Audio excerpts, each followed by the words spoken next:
New today, the White House emphasizing the progress made in the ongoing peace talks between Israel and Hamas. Doesn't mean the war is over, though. Hamas has expressed willingness to release all hostages ahead of tomorrow's peace talks in Cairo with Israel and White House representatives. This morning, while making his rounds on the Sunday shows, Secretary of State Marco Rubio expressed cautious optimism. It's Hamas, okay? So I'm not telling you here that these are people I trust 100%, nor should we, but they have said basically that they agreed to his proposal and the framework for releasing the hostages. That's an enormous achievement.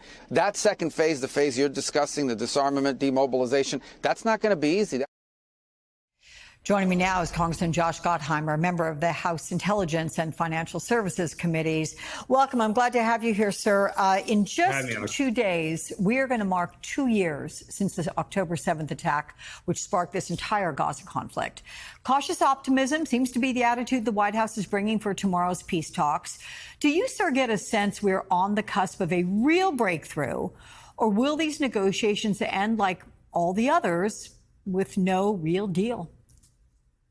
Well, I'm incredibly hopeful, and I'm optimistic that we will get a major breakthrough here. Obviously, the last few days, you've seen the signs of one. As you just played, Secretary Rubio, you always have to be cautious here because you're dealing with a terrorist organization who seem to say yes, but, and the question is, what's the but? You've got officials going to the Middle East. We know the outlines of an agreement. Of course, you're talking about making sure we get the hostages out, which is critically important, the most important thing that we can do. We've got to keep getting aid into the region. And of course, making sure that if there is an agreement, Israel pulls back and that Hamas lays down their arms. That seems to be a huge sticking point, right? Will Hamas actually lay down their arms? You'd have to get a new government in there. Those are the key points, I'm sure, that have to still be worked out. But it's progress. And by the way, right now, after these last couple of years, we need progress. Yeah. So the White House, as you know, is sending Special Envoy Steve Witkoff, also the president's son-in-law, Jared Kushner, to Cairo to assist with these negotiations. Kushner, though, not a member of this administration and has a lot of business dealings in the Middle East with the Arab nations. Is this an appropriate task to assign to a private citizen? Are there any potential or any clear conflicts of interest here? I don't know. My belief on these things is all hands on deck. Obviously, Mr. Kushner was very involved in the Abraham Accords, which were a big breakthrough. And so, listen, if it helps to actually get there, to get to peace, to me, put everyone to work in that. And so, this is a very, very difficult negotiation, as you know. You've got Hamas has said almost yes many times, and they come up with 52 new asterisks of why they won't agree. And so that's why I'm always cautious here. But the bottom line is there's too much on the line. And obviously, we've got to get there. We've got to get these hostages home. And obviously, this week on October 7th, we're remembering a lot of people who've lost their lives. And of course, we still have 48 hostages that are there.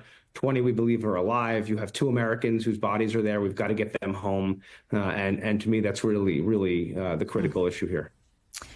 There's a new poll from the Washington Post, sir, which finds the majority of the U.S. Jewish community disapproves of Israel's handling of the war in Gaza. 61% saying Israel has committed war crimes. About 4 in 10 say the country is guilty of genocide against the Palestinians. What is your reaction to these numbers? I think it depends on how you ask any question. You get whatever answer you want. All I know, and I've obviously followed this issue very closely on the Intelligence Committee, what we've seen is that Hamas is a terrorist organization that continued to attack not just Israel, but obviously committed heinous crimes. As I've said, we've got to get food and as much food and humanitarian aid into the region. I was there a few weeks back at the Kerem Shalom crossing, which is where the main artery of humanitarian aid moves into.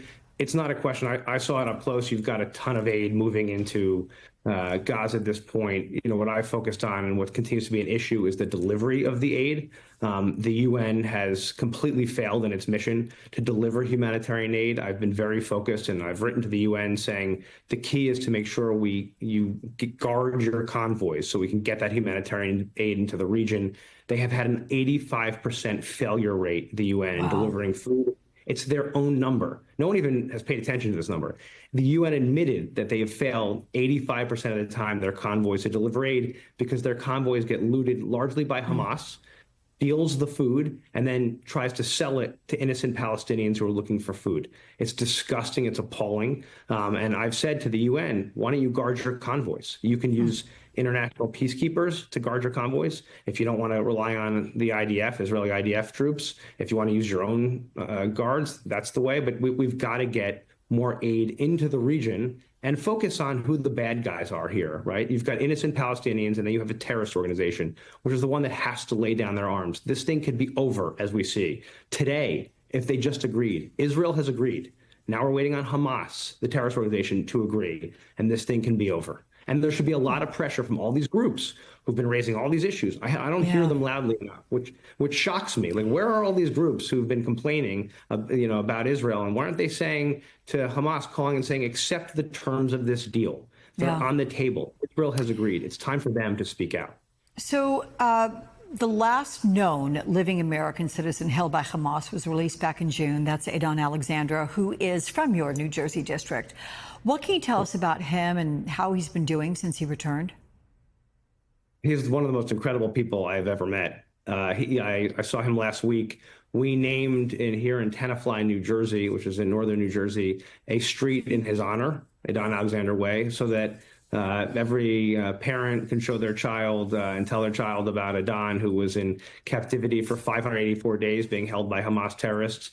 Came out, he went to Tenafly High School and was on the swim team, went to the prom, just an all-American kid. And he came out and he looks great. He's terrific. He's actually going back. He's going back to serve, which is, remarkable after being held hostage for 584 days. So he's somebody we can all look up to. And he's really a very special person.